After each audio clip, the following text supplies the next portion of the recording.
everyone, thanks for joining me today. Today I've got another monthly make video to share with you, and I'm going to be showing you all the stuff that I've made in August. Now, I didn't make as much clothing in August, mostly because I have a lot of summer clothes and I'm trying not to kind of go over the top, making more and more every year. So I've stuck to a few things I felt like I kind of had to make. So the first thing is this camisole that I'm wearing at the moment. So it's just a simple kind of strappy top camisole. It's got a dart on the front and then this button closure on the front. This is a Starlark pattern called the Portia woven top.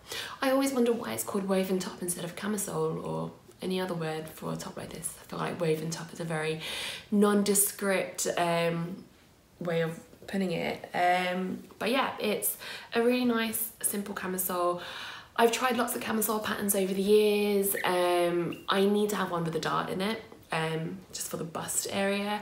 I find that dartless ones just don't fit very well, just don't hang very well, so I always end up putting darts in them. Basically I just thought this was cute. I like the button front detail and it was on sale when I got it, so I just thought, why not? I did try it first in a free fabric. That's a hard word combination to say. So I tried it out with some free fabric first, and I'm really glad I did, because actually this came up really small on me and I don't know why. I chose the size because with Starlark you can only pick one size and they'll give you the patterns for the sizes on either side. So for example, if you pick a size 12, you'll also get the patterns for size 10 and 14 as well, but you don't get the whole kind of range of nested sizes as you normally would do. So I thought I picked the one that was right for me. I actually made the bigger size and it came up really tight. So I ended up doing an FBA on this because that just gives you a bit of extra width around the bust area, which ended up perfect because I think I do quite like these just a little bit oversized. Other than that, the shape is pretty much the same on this.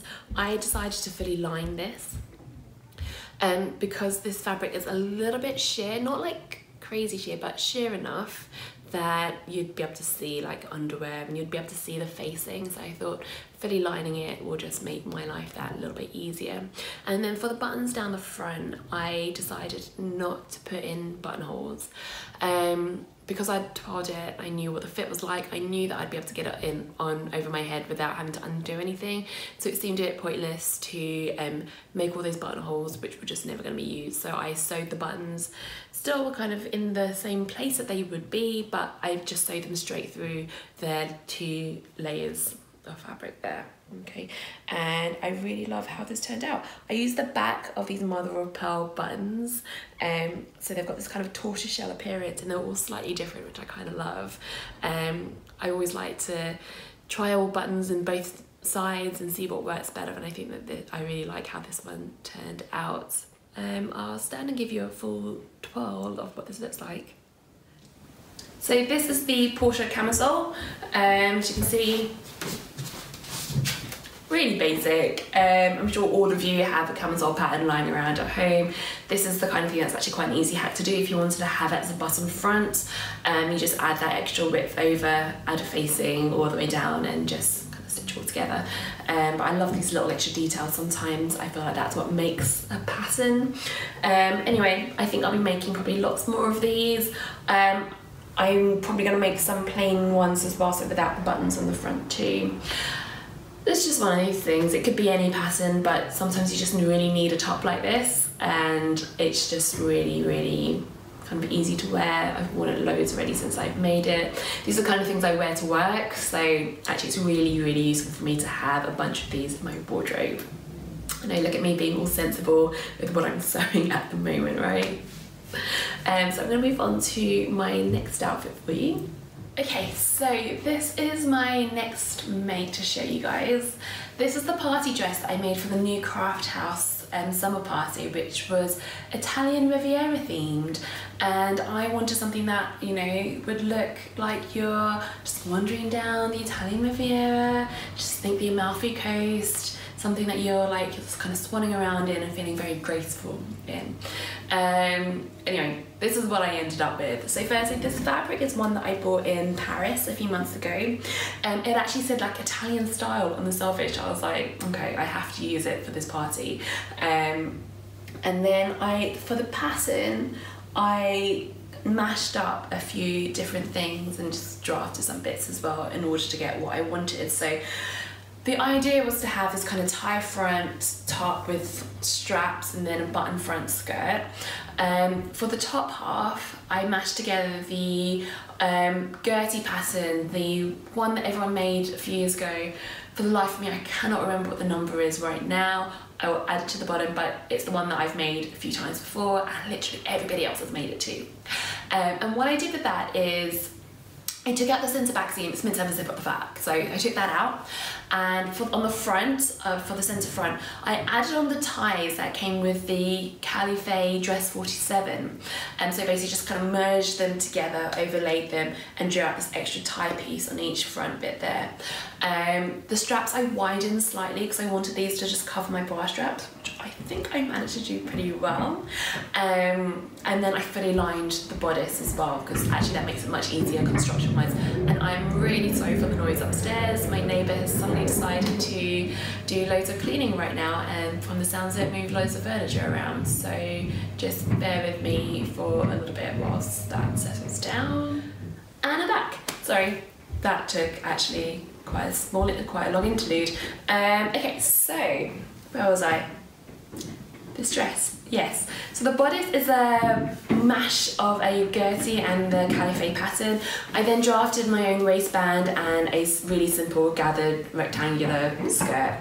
I added on some patch pockets on the front, and I kept it really long. I know you can't see all of me in here, but it is down to about mid-calf length, which is a length I really love at the moment. So if I can get away with it, a lot of my dresses and skirts end up being about this length. For a really kind of weird polyester satin, this dress feels really lovely to wear. It's very, very swishy and weirdly not staticky. I don't know why. But I really love this fabric. That kind of really beautiful kind of painted floral effect is just dreamy. Yeah, I really hope that I get the opportunity to wear it again. It is a bit, what's the word? Low cut. It's a bit exposed on the front, so I feel like I probably wouldn't be able to wear this here at home like during the summer, but I think this will be a really good holiday dress. See if I get a chance to wear it. If not, I might cut off the top and just keep it as a skirt, because I do want the opportunity, I can't speak today. I do want the opportunity to be able to wear this a bit more. So I'm gonna move on to my next outfit. So this dress has to be one of the favourite things that I've made in recent times. It's just so much fun. So I'll explain to you what the pattern is. So this is a weird, unnecessary mashup of the Myra dress from Fibre Mood and the Eva dress from Tessuti. Basically, I just kept the bodice of the Eva dress instead of using Myra, just because it's a little bit narrower on the bodice. I probably didn't need to do that at all, and could have just kept the Myra bodice on there and just narrowed it myself. I don't know what I was thinking, just trying to make life harder for myself. Anyway, I made a few changes to the pattern anyway. So firstly, the sleeve. I used the sleeve of the Myra dress, slashed and spread it so that you got all this volume in there, and added a cuff on there as well. So the cuff I kept to the original width of the sleeve, which is why it's quite wide there, which I like. I didn't want it to have it like tight against my body. I then did the 2 tiers of the skirt, and for the bottom tier I did an exposed ruffle head on the top there, which is weirdly really popular right now. I didn't know beforehand that this was part of the next Tilly and the Buttons indigo pattern, so I would like to say that I got there first. I'm really kidding. I actually did it like this because I saw a dress at the New Craft House party that I really loved, and that was made by Sandeep of Sister Mintaka. She owns a fabric store, an online fabric store, and she has amazing stuff, so go check it out if you want to.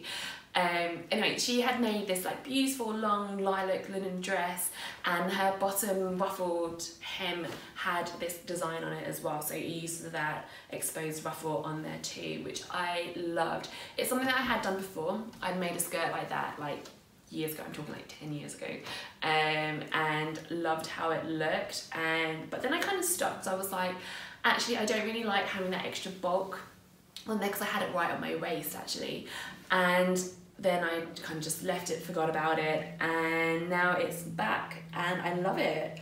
I love that it's adding this kind of extra dimension here, and where it's casting the shadow on there, it's just giving it a bit more depth to the dress as well, rather than just having another row of layers, rather than just having another row of gathers there.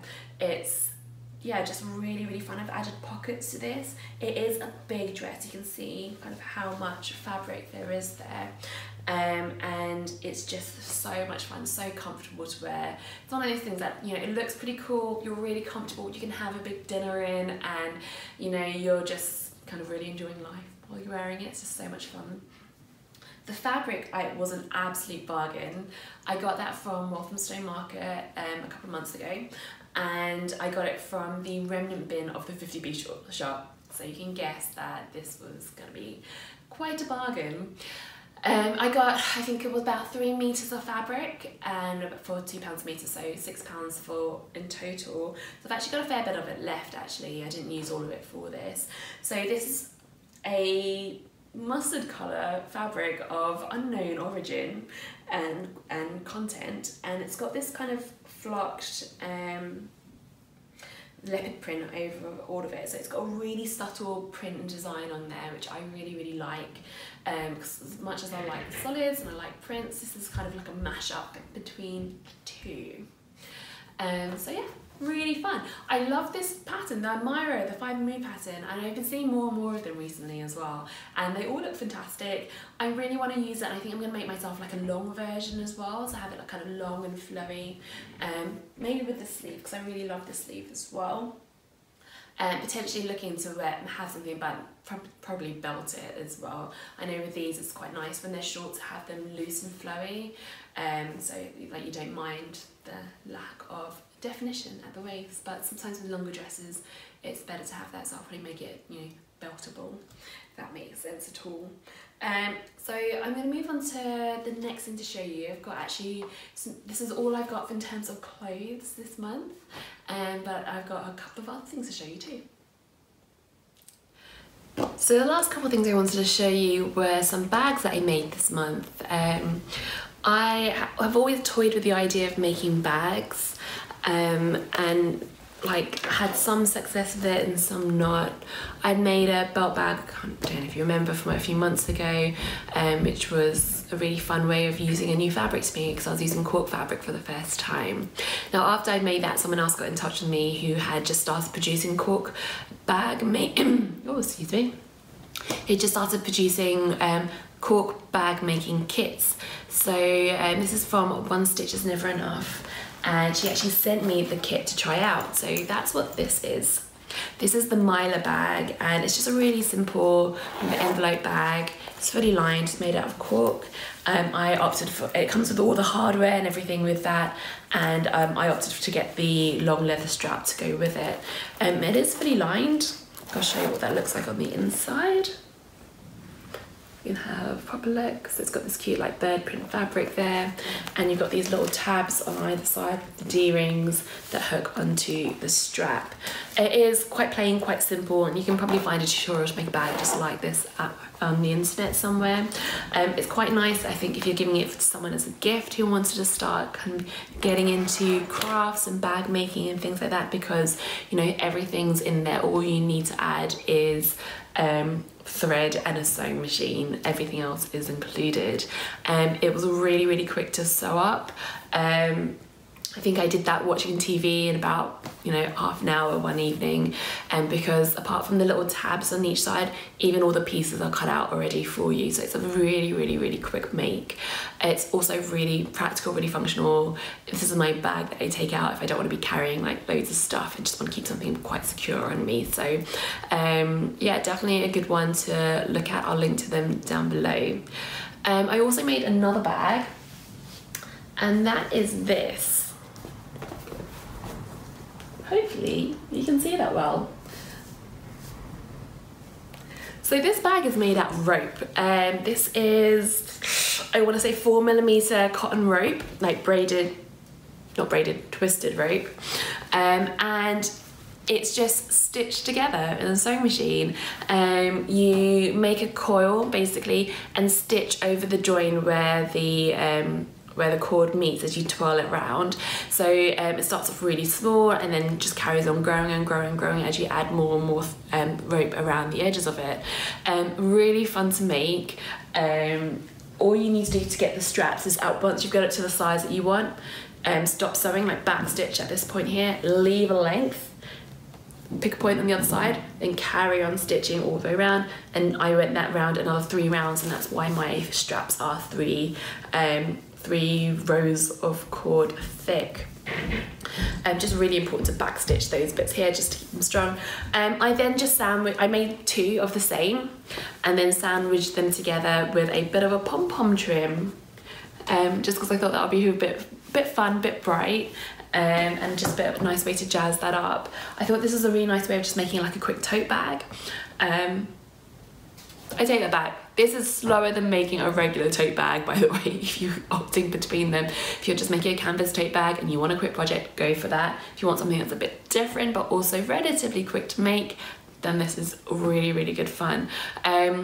I want to try experimenting with more shapes. There are ways that you can make a whole bag like just in like a basket shape, so not having to join 2 pieces together, and that can be done by just tilting the work as you stitch the rope round, and you'll create these kind of funnel shapes with it. So yeah, I've got lots of rope to experiment with.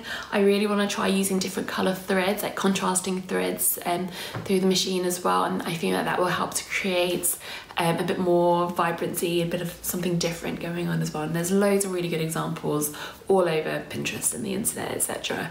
if you ever want to get started doing something like that. But it's a really, really fun craft to start with, to start your bag making with. I actually think this is a bit more practical than the raffia ones that I made. So last year I made a little crochet raffia box bag. I don't use it very much anymore just because it's not the sturdiest thing in the world. Using raffia for something like that is probably not ideal for a box bag style, but something like this is much, much stronger. It is heavier, but it's much stronger. Okay, and that's all I've got to show you guys today. I am in the midst of doing lots of wedding sewing, which I have spoken to you guys about before. I am planning to do a whole video just on the wedding things at some point, but that probably won't be for another couple of months. But just excuse me whilst I just, you know, hide in a room, just focus on getting all of that done. I'm really hoping that by the end of September I'll have done the main dresses, so the wedding dress, bridesmaids dresses, and then I can just kind of slow down and focus on all the other little bits that will be needed at that point. So yeah, thanks for joining me today, and I'll see you guys soon. Bye.